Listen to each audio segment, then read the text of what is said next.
First impressions are what snap judgments are for, and Ohio State gave its first impressions of the season right here in the Horseshoe on Saturday, and it was a 52-6 win over Akron that at times was a little bit tighter than that, and then the Buckeyes pull away and win comfortably in the end. So they are 1-0. He's Jeremy Birmingham. I am Austin Ward. And sometimes, Berm, we talked about this, we thought about it. Sometimes we struggle. We get too hyper-focused on the negative. Yeah. I don't want to do that. I thought it was an opener. They did have some nerves. They were too amped up. They were playing without two key seniors. It took a while to find their footing. I'm not trying to rationalize or justify what happened, but it, to me, came out just about the way that Ryan Day probably would have wanted. I mean, the over-under was 58.5, right? And there was 58 points scored in this game. Ohio State gave up 2 field goals. They didn't give up a touchdown. Defense, I know there was some complaining that I saw, with about pressure. They had 5 sacks and 10 tackles for loss. I don't know.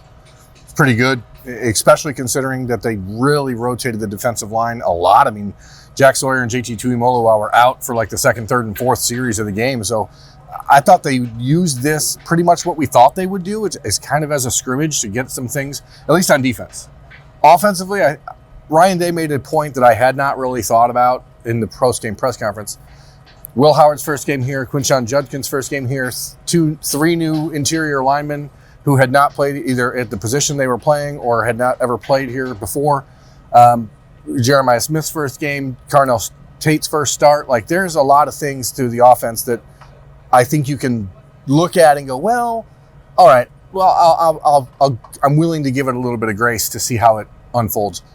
Will Howard's entire day might have been very different if Jeremiah Smith doesn't make a boo-boo on the second play of the game, because that tunnel screen was a touchdown. It was going to be a 60-yard touchdown. Yep. As someone on Bold Predictions called a second play touchdown to Jeremiah Smith. I'm not sure who that was. I don't know. Did you talk to Jeremiah Smith about that afterwards? No, I didn't get a chance. We'll have to go back to the tape. It didn't matter. It didn't happen. But what also didn't happen is what I said in the pregame keys. I wanted to see Will Howard get that early throw under his belt just to feel a little bit of confidence. He ends up starting the game 0 for 4. And you can sort of hear the murmurs in here. People going, oh, no, what are we getting? And the stat line for Kyle McCord today is not going to look altogether that Kyle McCord.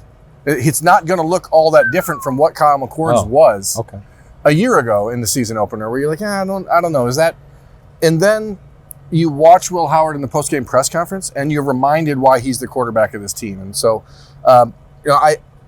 snap judgments has at times done what you said. We tend to lean into the bad stuff because that's basically, you're expecting perfection at Ohio State, and you're not ever going to get it. But let's do this. This season, we're just going to give a grade, a championship effort grade for the team, and then we'll talk about the specifics. Championship effort grade? I thought the effort was championship performance. Yeah.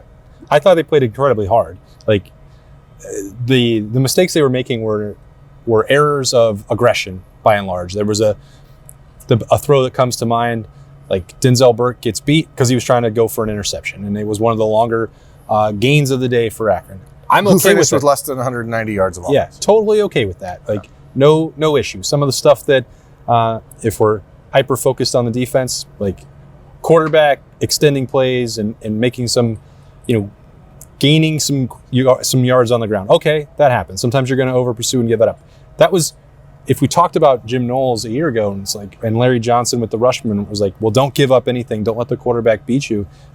The trade-off is, if you're going to get sacks and tackles for loss, you are going to have to play more aggressive and sometimes give those things up. Like, I thought it was okay, especially if you have Arvell Reese and Sonny Styles and CJ Hicks trying to chase down the football at the next level and get the guy to the ground. Like, by and large, Ohio State did that. Those did not turn into explosive gains. Now, this is Akron. They're going to play better athletes. Like Western Michigan will be better than that. Western Michigan will be better, and then Dylan Gabriel is in, game number 6. So that's stuff that can get better. Like, let's break down the championship grade by offense and defense.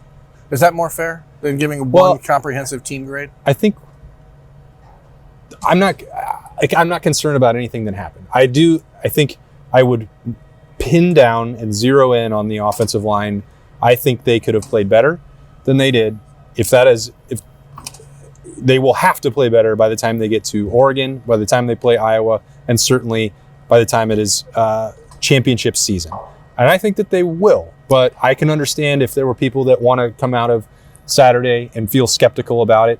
Austin Saravel, he's not going to be the starting left guard for this team. I think there's probably a role. The reason that I'm actually not so Donovan Jackson, I had this conversation in the press box with someone at halftime. It was like, would they be playing better if Donovan Jackson was out there? I thought Austin Saravel was like probably the best performer on the offensive line in the first half. So my answer to that would be like no, because I don't think he was the problem. So that means Josh Fryer and Josh Simmons are going to have to play better. Tegra Shabola and Carson Hinsman swapped some reps at times in the first half. I thought Seth McLaughlin was pretty fine. They had a notable breakdown in communication, but I didn't think that the rushing game looked as polished as it needed to be with blocking up front. Didn't think there was a ton of room for Quinshon Judkins to operate. Some of the plays that Will Howard had to make that showed his poise in the pocket were because pressure got to him, I think, more quickly than it should have. Yeah. So out of everything that I saw today, and we talked about it in the pregame keys, I did not think that the offensive line quite met the championship standard for the opener. Did not, absolutely. I also thought it was very interesting, however, how different the run game looked when Travion Henderson was out there versus Quinshon Judkins. And that may go back to what Ryan Day was talking about that first game in the shoe jitters, pressing a little bit, because Travion Henderson's played here 3 seasons already. He knows what to expect. And I thought he looked pretty incredible when he had the football in his hands. And, Akron, to their credit, did a really great job keeping the ball away from Ohio State. Whenever Ohio State started to get a little bit of momentum going offensively, someone had a fake injury. That happened like 5 times. So there was an opportunity, I think, for Ohio State in the first half to really put the pedal to the metal, and they didn't. And I don't love what I saw from the offensive line, but I'm not going to hyper-react to it today. Mm-hmm. If this happens again against Western Michigan, the team that you have tape on from this season, that's the other thing. Like, you got 9 months to prepare. Joe Moorhead's a really good coach. Like, I'm sure they had some wrinkles and things that they had not shown. That's something Will Howard said in the post-game press conference. Like, that's going to be a little bit different when you have a full offseason to prepare for one team. Defensively, Akron didn't pass 100 yards till I think the first play of the fourth quarter. Yeah. So I think they had negative rushing yards until like midway through the third quarter. So yeah, their backup quarterback, who Ohio State was not expecting to play against, that was a dude's a freaky athlete. That number 12 was pretty special athletically, and that changed the game. Jack Sawyer, I was joking like with one of Garrett Hodge from 11 Warriors, where Jack Sawyer, like every time he hit the quarterback, it was like in NCAA 25. If you play the game, you know what I'm talking about. They have this wear and tear meter, and like where the guy gets progressively worse because he's just getting his butt kicked. And there was a play in the second quarter where Jack Sawyer absolutely leveled the quarterback on an overthrow and completion, and he got up, and you could tell like if this was the video game, his entire body would have been red, and it was like he was out. But defensively, again, 5 sacks, 10 tackles for loss, 3 turnovers, 2 touchdowns. I'm fine with Denzel Burke taking a chance on trying to pick off another pass. I'm fine with C.J. Hicks and Sonny Styles in their first game at linebacker, really full game, over pursuing on a quarterback that maybe they didn't really realize was that shifty. I thought the backup defensive tackles played great. I loved what I saw out of Caden McDonald. So my big takeaway is all the guys we talked about all offseason, Arvell Reese, Caden McDonald, Jeremiah Smith, like they were real. Yeah. And that's really encouraging. And my second takeaway is guys that we have glossed over a lot. We talked a lot in the spring about Emeka Ibuka and how if he felt at times that people have looked past him because of JJ. Whatever. Lathan Ransom is everywhere on the football field. And he actually handles it differently than Emeka. He is very much aware, Lathan Ransom, that people are overlooking him, and he doesn't like it. He talked about it again in his post-game press conference on Saturday night. It was like, the first thing he said was, I hadn't been out in a game since October, because I thought Lathan, after some of the plays he was making, and not just the touchdown, he was as demonstrative and emotional and passionate as I've ever seen him. Not that he didn't have that before, but like even just a relatively routine tackle, I thought that he was celebrating that in a way, and I was like, Is that because you haven't played since October, or because of what you were talking about, because he brought it up unprompted, like that he felt overlooked and that people were talking about everyone else on that defense? And he's like, it's just all those things. Like, it's coming out of, the emotions were coming out of him, and he's like, they were coming out of him in the post-game press conference. Like, he was getting emotional just talking about that, and the fact that he gets into the end zone and almost dropped the fumble recovery. He couldn't believe that was happening. We have tried to talk about Lathan enough, but maybe not to the level that he deserves. And it's a national conversation. It's not just a regional one. It's a kid that has had multiple season-ending injuries, and Caleb Downs is the shiny new toy, and he was fine. He played a good game. He didn't do it, but Lathan Ransom played a spectacular football game. Arvell Reese, like, you watch that and you're like, okay, that's what an Ohio State linebacker is supposed to look like. Yeah. When Akron, and I had a little, like, Joe Moore had flashbacks to 2021 Oregon when they just kept running the same. He was running the same thing, and the Buckeyes were not adapting to it because that's all you could. You can't stop a pass behind the line of scrimmage, but. There were a couple times when Arvell Reese took off on a beeline to the sideline and made plays, and that's where you're like, okay, that's what the difference in the defense this year is going to be. Just the athletic nature of the linebackers is going to allow you to do some things that you haven't been able to do the last few years. And it's not a knock on Tommy or Steele, who are very solid players, but Arvell, Sonny, CJ, even Cody Simon, they are different athletes. This was not training camp. What Arvell Reese did today, he's not going to play ahead of Cody Simon when Cody Simon gets back out there. We think that could be by next Saturday evening against Western Michigan. Arvell Reese simply has to have a role for this team. I don't think there's any ifs, ands, or buts about it.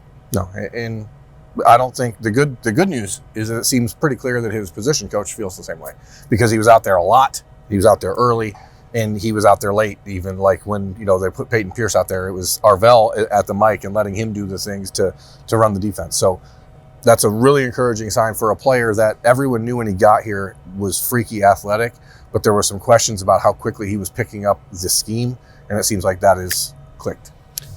All right, what did you make of Will Howard's debut overall? I mean, you look at his stats at the end of the first half, and he was 8 of 18 or something, 48% in the game. He was 8 of 10 in the second half, much more confident.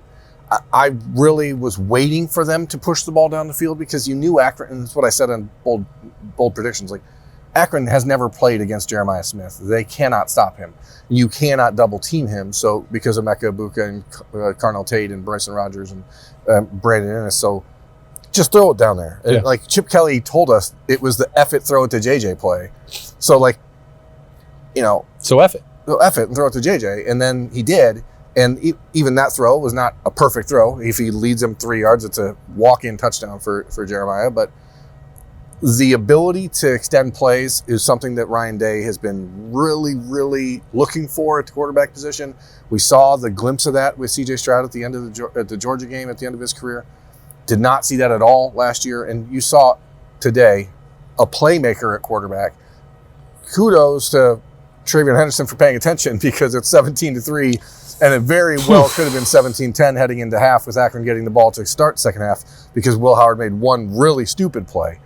But other than that one stupid play, I don't think it was anything other than what I expected. 230-some yards passing, 3 touchdowns, 50-plus yards rushing. The kid's going to get better. He's never going to be he's not going to be Andrew Luck in the pocket throwing the football. He's not that guy. He's not John Elway. But he is going to continue to get better. And I think you can have an argument, is Kyle McCord a better passer than Will Howard in a perfect pocket with everything unfolding exactly the way you want? Probably. So, if you're going to look at this team and this performance and say, how different is this team than last year, right? Because I think that's what a lot of people are going to be. Oh, the same old Buckeyes, they don't look like they care. But it's the little things. And again, the post-game press conference, if you haven't watched it, we had it live on the podcast. Please watch it, and you'll understand why Will Howard has captivated this team and is the leader that he is. I think Will Howard would want some throws back. Certainly one key decision he would want to do that over and eat the football rather than almost give away a touchdown right before halftime. All those things are part of the evaluation. I think that's fair. But some of the talk about his arm and his arm talent, I don't know that he's getting enough credit for it. He may not be John Elway, Yeah. But I think the second touchdown to Jeremiah Smith off of, I think he called it the peak concept there, RPO look. It's over the linebackers. It is pinpoint. It was good coverage on Jeremiah Smith from the trailing corner. That ball was perfect. He can do that. I'm not saying that 100, all 95 out of 100 are all going to go to that exact same point. There may be some things that he can do better, that other quarterbacks might be more consistent with their accuracy. But it is not as if he is incapable of doing that. That was a tight window, a great throw, great look, great read. Everything about that was executed perfectly. I kind of thought, when we talked about it in the Keys, I didn't really want them to come out and just hey, well, throw this screen and get your confidence going. He didn't really get a downfield throw to the one that he had to Jeremiah Smith in the third quarter. That was the first time that they really took one of those shots. I think they were trying to dial one up there when the protection got blown on that third down. No, they had Jeremiah one that they were absolutely going to throw to him in the first quarter. Yeah, and he got the protection fell through. But I think that even if you're just looking statistically, there were 3 drops that hurt him. Again, it's not excuse making. Not that happens. His numbers could have looked a lot different than they wound up being, which were still more than good enough for Ohio State to win games and to win comfortably. He didn't get rattled. He didn't lose confidence. He had a couple. There was the crossing route to Emeka Booker. He layered in really nicely. He had Carnell Tate on a curl concept that was thrown perfect. Timing was great. There's a lot of things he did well. He's going to get better. But as we said all week and in the pregame keys, it is different when you step out here. And for that first 18 minutes of the game, the crowd was active and into it. And then 17-3 at half, and half the students decided to leave, which I just don't understand for the life of me. And I'm not going to make this a negative show. I'm not going to say the fans here are sometimes entitled. But when half the students leave at halftime, and it's 17-3 in the season opener on an absolutely pristine day, I'm a little bit confused. I knew it was going to happen. You held it in long enough. Let it out. It's fine. It's fine. Just sell your tickets to people who want to be at the game if you're not going to come to the game and be involved. That's all. The game was not ever in doubt. And What did you think of Ryan Day post-game when he said Chip Kelly called a great game 6 times, and you could just tell he was aching inside to say, I want to still call plays, but I'm not allowed. I'm not going to, and it hurts. I was watching Ryan Day on the sideline way more demonstrative than I ever have before. He was fired up, and look, I think if that's one of the things that we talked about, Burn, was if he doesn't have to be on the headset talking about what the next play call is, I think he's going to be more engaged in the game, and I definitely felt like he was. Not conversations after Ohio State's last touchdown, Gabe Powers catching the deflected ball, taking it in for a touchdown. There was a weird, wonky situation where Akron is running on somebody late for the extra point, and Ohio State winds up taking the delay of game penalty. The game is over. That made it 52-6. He was still coming down there to multiple officials, irate and looking for an explanation about why they didn't reset the clock and why that was on Ohio State. He kept saying, we were ready, they weren't. Why do you throw a penalty on us? To do this, that, and that's one example. That was when I was down there late, but I was watching him with there was a formation penalty, I think, in the second quarter. He was losing his mind. And that was who was that? The extra guy in the backfield on that play? I think it was Jeremiah, but I don't remember if they said it or not. There's too many guys in the back. Yes. Five guys in the back. He was yelling at Jeremiah, so I think it was. And then there was another penalty in the fourth quarter when Devin Brown was out there, and he had a very expletive-filled tirade toward number 33, saying, "What are you doing? Get your guys together." So he definitely seemed engaged, and that's the hard thing for me. Like, in a game like this, you start to see the players on the team in the fourth quarter getting a little bit loose and having a good time, and the coaches are still coaching their asses off, and you can be like, you can take a deep breath, but they can't. If you want to win in a championship, if you want to be the best team in the country, and you want to be the team that everyone's talking about, and all of the pressure that's on this roster this year, the coaches have to do that, and I'm glad Ryan Day and the coaches were doing it. But I'm so glad the players were able to have fun. I think that also plays into like a decision to go for it on 4th and 5 and having full faith in the defense. I think that he knows, which is why he made this move, and he's been talking about it for several years, like what that would mean to let go of the play calling and what he can do from a big picture perspective. I thought there were a handful of decisions that were made throughout the game where you could tell, like, maybe Ryan Day wouldn't have done that previously if he was thinking about, what do I need to call on 3rd and 5 or so. Like, even like it felt like he had thought ahead. They had 3rd and 7 and they ran it with Trayvion's, like, set up 4th and 5. He'd already thought ahead. This was the situation. Maybe Chip will call something that works, maybe not, but he had already decided he was going to go for it in a 4-down territory situation. Like, those are the little details that I noticed for the opener for him that I think bode well for this decision down the road. Yeah, and those are the little details that Will Howard will get better at, because it's 4th and 5. You don't throw the ball 3 yards downfield to a guy that's covered. So those are things that happen. It's 52-6. Again, defense. You went negative again at the end. Defense put up a lot of really good numbers. They scored 2 touchdowns and Akron scored 0. Right. So there's nothing to complain about. So it's about building. Western Michigan is going to be a better team. We watched them on Friday night play neck and neck with Wisconsin. It's at Wisconsin. That's not an easy spot to go play. Yeah. Ohio State will not be able to.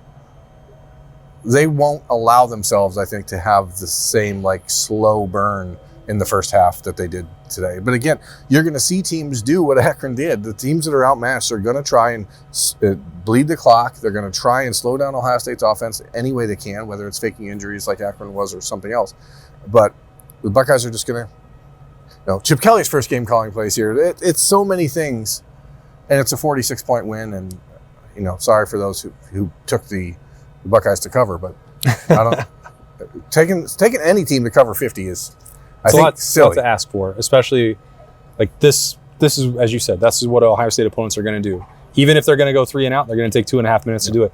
Like you saw coming out in that third quarter, Akron, if they get a first down, that means they get to keep the ball for 5 minutes. So it was like 35 minutes of real time before Ohio State's offense got to go back out there. Like that's difficult. You could see the offensive linemen right before that drive. Like they were doing real 100% drills on blocking just to get back going. And then you score in 3 plays, and then the defense is back out there, and then the defense scores, and then you're like, okay, we're off and running. I think they ran 11 plays in the third quarter and scored a couple times, and the game was over. Like I can understand if there are people out there that wanted to see that from the first quarter on, but this was the opener. Perfection is not going to be happening in those when you have 9 months between when you play a real game and scrimmages are over. It's great. Iron sharpening iron is one thing, but to go out and do it for real is different. That's why you play games like this, and I think that Ohio State will make the most of it. I think they got what they needed. Other than Jeremiah Smith, who obviously lived up to the hype, James Peoples, there's something there. There's something there. He put the ball on the turf in the fourth quarter, was immediately yanked, and Sam Williams-Dixon went out there. I like that. Again, when I'm talking about Ryan Day and the coaches still coaching hard at the end of the game, like that's a moment that I think will be very important for James Peoples. But you see the shiftiness. You see that touchdown run. I'm excited to see, and I don't think Quinshon Judkins looked like the best running back in America tonight, if we're being honest. But he's going to get loose, and this team's going to be really good, folks. Really good. I think that's a fair assessment, especially for week 1, which is in the books at the Horseshoe. Ohio State a 52-6 winner over Akron. It was awesome to be back in here. Awesome to get the coverage rolling again for you all that follow us on the podcast on all those platforms and at ohiostate.rivals.com. So we appreciate you. We're going to have a lot more. Sunday, the Notebook will be there. I believe Bill has something cooked up as well. Bill and Doug will have a live show talking only Ohio State. They'll be at Kings of the North at 11 p.m. Actually, it might be later than that because that West Virginia Penn State game got wonky. Pretty weird. I don't know if Doug's going to get home in time to do that at 11 or if he left early. We don't know. We've been stuck here. But we've got to be here. They're going to have an hour. They're going to have their live Ohio State reaction show Sunday morning. We'll have Zach Boren doing the Boren Blitz. We'll be back at Roosters on Tuesday, and then we're into another game week. Beautiful. It's a beauty. Everyone out there, though, should watch this, watch the Notebook, watch Doug and Bill, and then enjoy your Labor Day weekend with your families. Well said. Have a great Labor Day weekend. Football's back, baby. It's great to have snap judgments back in our life as well, to cover a game and have something new to talk about with the Buckeyes. They are 1-0. They win 52-6. He's Berm. I am Austin. Have a great weekend.